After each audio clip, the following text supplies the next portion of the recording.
Al llegar al capítulo 27 de Isaías en este día, amigo oyente, muchos de nosotros nos damos cuenta que, aun cuando nos encontramos en un programa de 5 años, tenemos que continuar avanzando. En nuestro programa anterior tratamos con lo que decía el capítulo 26, quizá de una forma demasiado rápida, pero ahora quisiéramos regresar al versículo 19 de ese capítulo 26 y mencionar algo que no debemos dejar de lado. Hablando honradamente, no vamos a seguir adelante sin haber dicho algo en cuanto al versículo 19. Permítanme pues leer este versículo 19 del capítulo 26 de Isaías. Siga conmigo. Tus muertos vivirán, sus cadáveres resucitarán. Despertad y cantad, moradores del polvo, porque tu rocío es cual rocío de hortalizas, y la tierra dará sus muertos. A esto que se menciona aquí, debemos agregar el maravilloso hecho de que esta gente está mirando hacia atrás durante la época del reino aquí en la tierra, y también que ellos habían pasado a través del período de la gran tribulación, habiendo tenido dolores como la mujer encinta cuando se le acerca el momento del alumbramiento. Y ahora se encuentran en el milenio, y el reino milenario está aquí.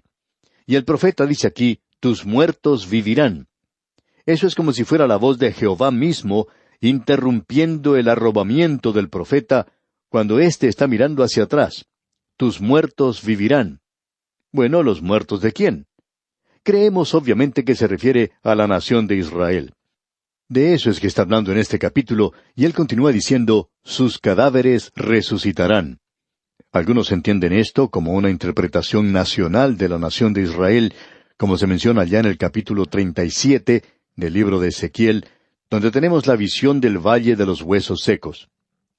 Hay otros que mencionan también Daniel capítulo 12 versículo 2, y allí se habla de resurrección individual de personas.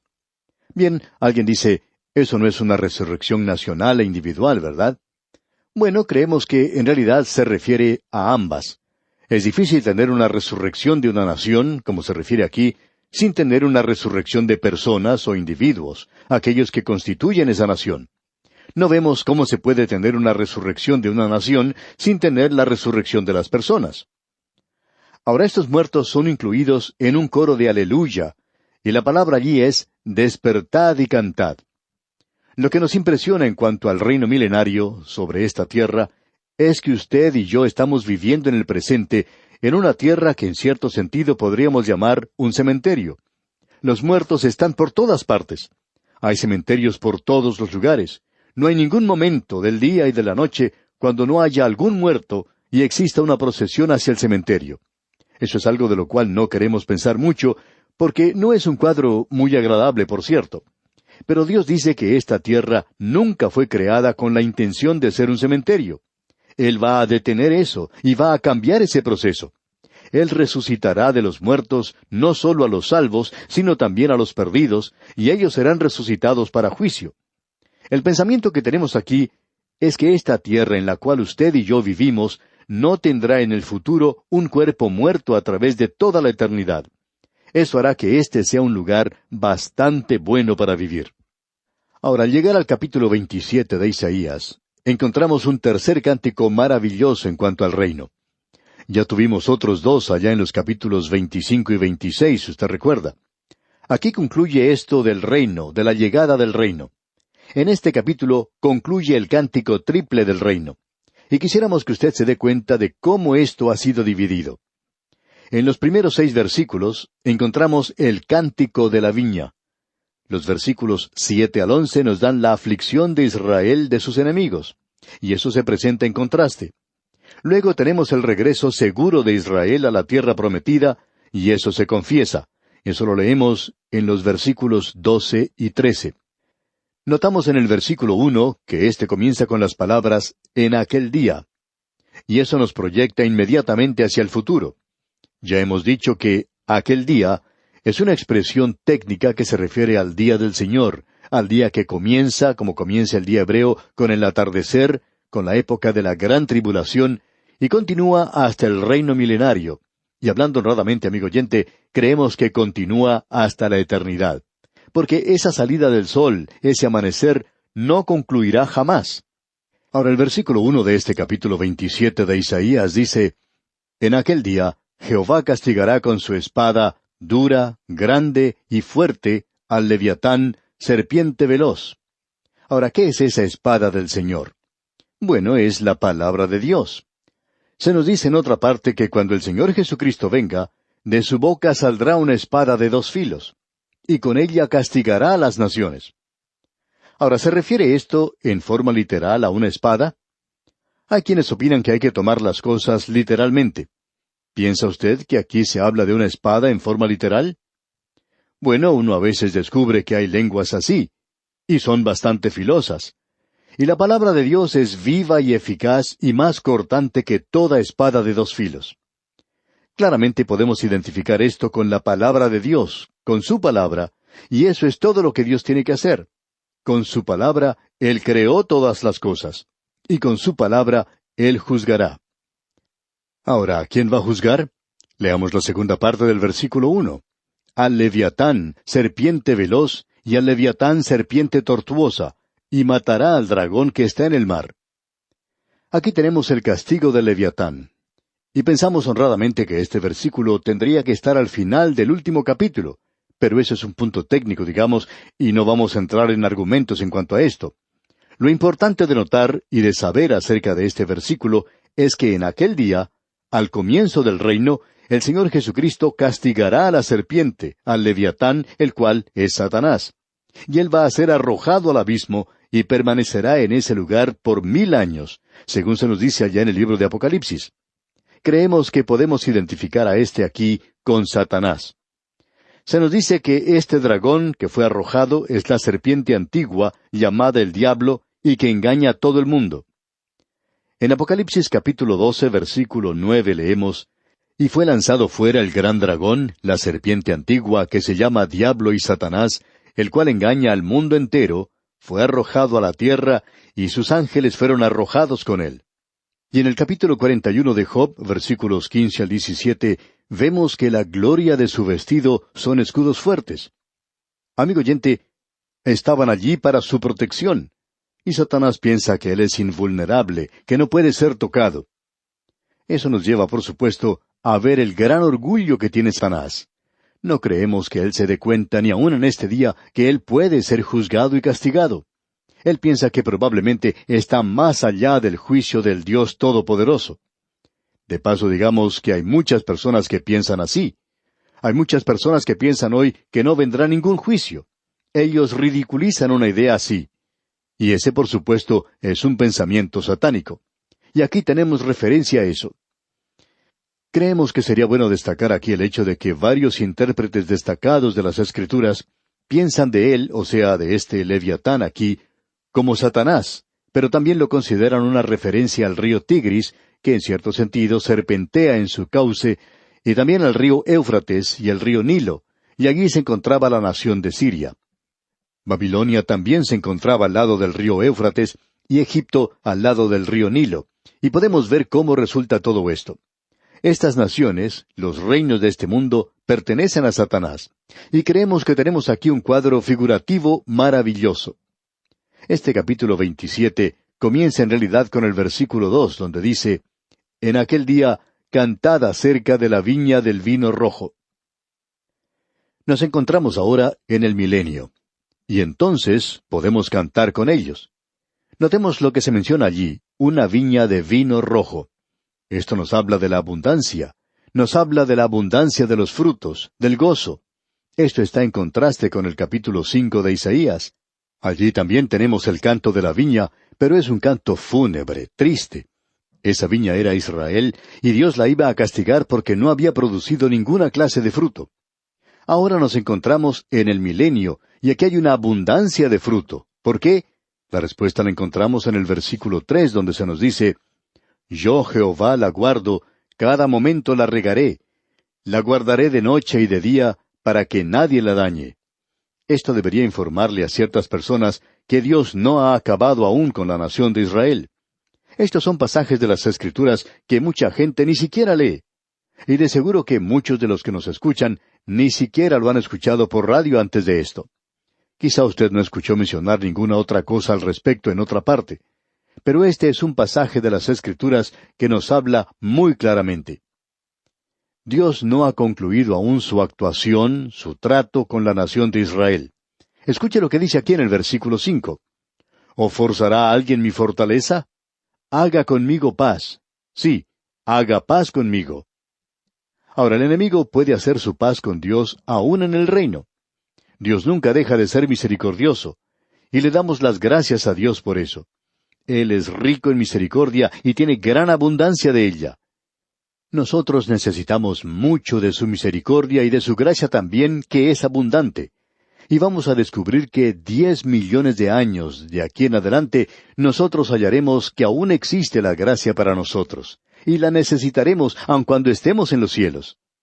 Ahora aquí encontramos una expresión un poco extraña. ¿O forzará a alguien mi fortaleza? Haga conmigo paz. Sí, haga paz conmigo.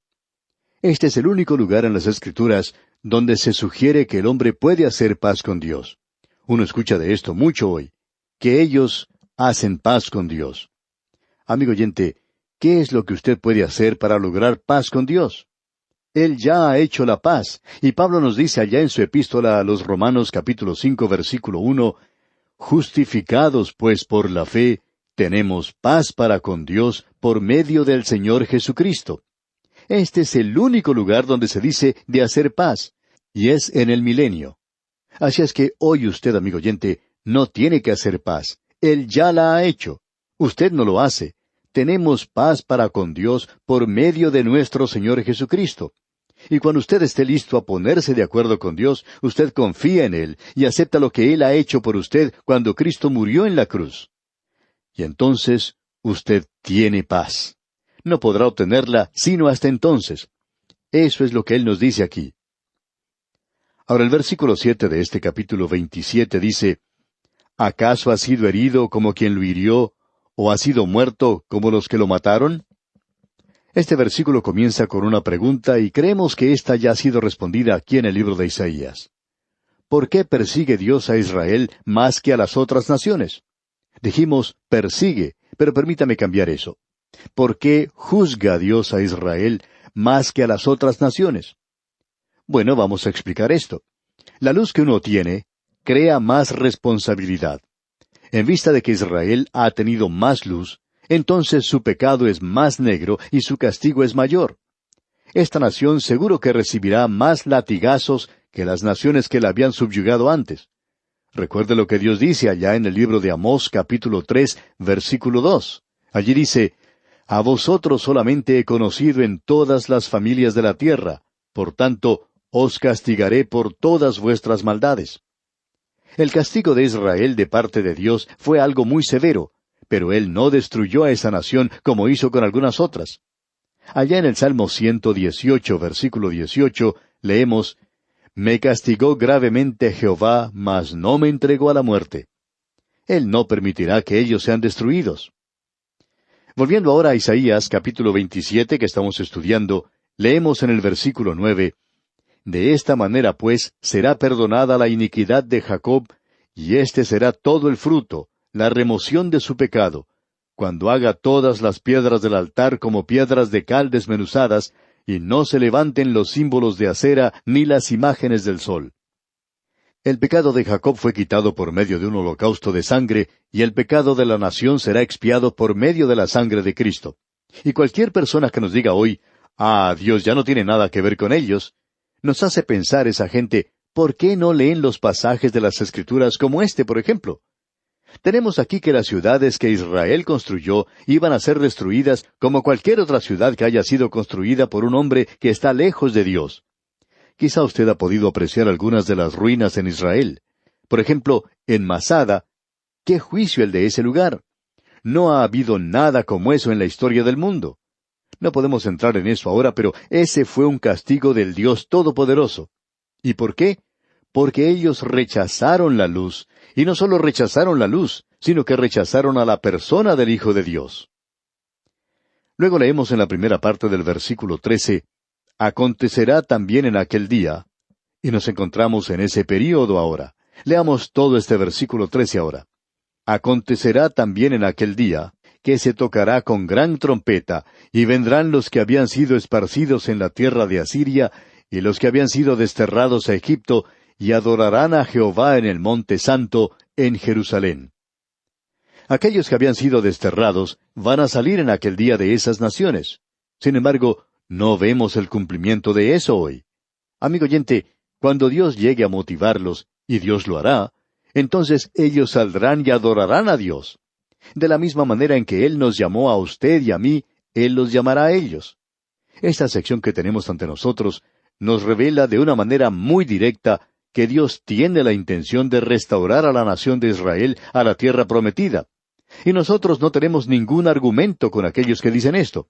Simplemente decimos lo siguiente, que ni siquiera existe una duda de que ellos van a ser restaurados en la tierra. Es una cuestión de si usted cree o no cree en la palabra de Dios. Y si usted cree la palabra de Dios, ¿qué hace con un pasaje como este?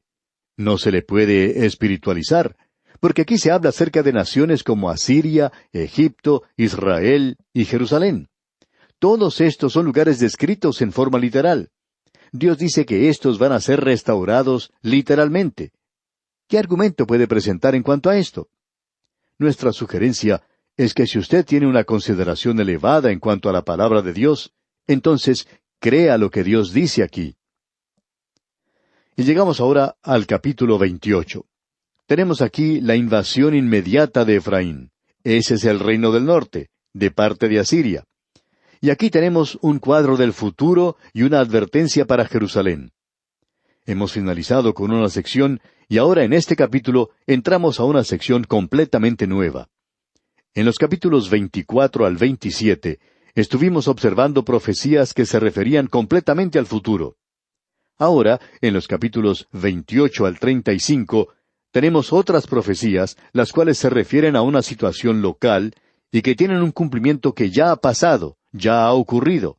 Y ya hemos tenido esto en el pasado. Vamos a ver ahora que se nos presentan juntas en una forma maravillosa.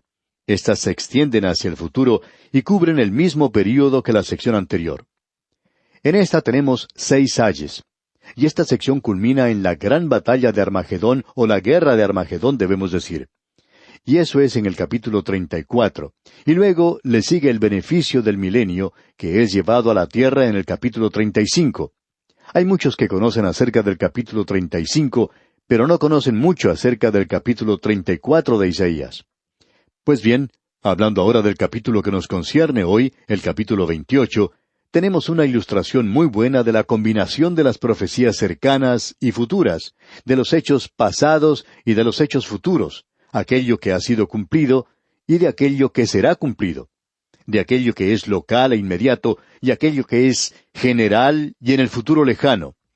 Ahora el reino del norte de Israel se define aquí por el nombre de Efraín, y este reino muy pronto irá a la cautividad a Siria. Fue en el año 721 cuando el rey de Siria, Salmanasar, invadió al reino del norte, derribó el reino y tomó a la gente en cautividad. Eso es lo que tenemos ante nosotros. Tenemos pues aquí la inmediata caída a la cautividad de Efraín. Y el primer versículo de este capítulo 28 dice, «Ay de la corona de soberbia de los ebrios de Efraín, y de la flor caduca de la hermosura de su gloria, que está sobre la cabeza del valle fértil de los aturdidos del vino». Aquí se refiere al reino del norte. Una de las cosas que ha hecho caer a tantas naciones ha sido el licor, el alcohol. Los ebrios que se mencionan aquí son literalmente borrachos y también aquellos que lo son espiritualmente. Y cuando lo son espiritualmente, están llenos de orgullo y borrachos de soberbia. Se encuentran en un estado de estupor en cuanto al entendimiento espiritual. Ahora, en el versículo 3 encontramos lo siguiente. Con los pies será pisoteada la corona de soberbia de los ebrios de Efraín. Quizá a usted no le guste eso, pero Dios nunca pide disculpas. Él nos dice que eso es lo que Él hizo. El profeta nos presenta aquí este cuadro de una persona borracha, y esta es una civilización de alto nivel que había sido desarrollada en el reino del norte. Todo lo que uno tiene que hacer hoy es ir a una montaña de Samaria, donde está el palacio que construyeron Omri y Acab. Allí es donde vivieron Jezabel y Acab. Y amigo oyente, el Señor siempre le da a los impíos y a los ricos los mejores lugares para vivir. Y creemos que quizás sea algo justo, ya que ellos no van a tener un buen lugar donde estar en la próxima existencia, en el próximo mundo. Así es que tienen las cosas más lindas aquí. Ese es un lugar muy hermoso en esa tierra. De allí uno puede contemplar el mar Mediterráneo, el valle del Jordán, el monte Hermón cubierto de nieve al norte y los muros de Jerusalén hacia el sur. Amigo oyente, usted no buscaría un lugar más hermoso para vivir. Sería bueno poder comprarse un terreno en ese lugar y edificar una casa donde vivir. Es un lugar muy bueno. Pero Dios juzgó a esta gente, a esta alta civilización, y Dios los derribó. Luego en el versículo 5 vemos que las cosas se mueven hacia el futuro, y comienza diciendo, en aquel día. Y amigo oyente, también nosotros vamos a movernos hacia el futuro, y vamos a esperar hasta nuestro próximo programa, Dios mediante, para continuar con nuestro estudio. Y como es nuestra costumbre, le sugerimos leer el resto de este capítulo 28 de Isaías para estar mejor informado de lo que trataremos en nuestro próximo estudio. Pero antes dejamos con usted estas palabras de Isaías. Confiad en Jehová perpetuamente, porque en Jehová el Señor está la fortaleza de los siglos. Hasta pronto, y que el Señor le bendiga.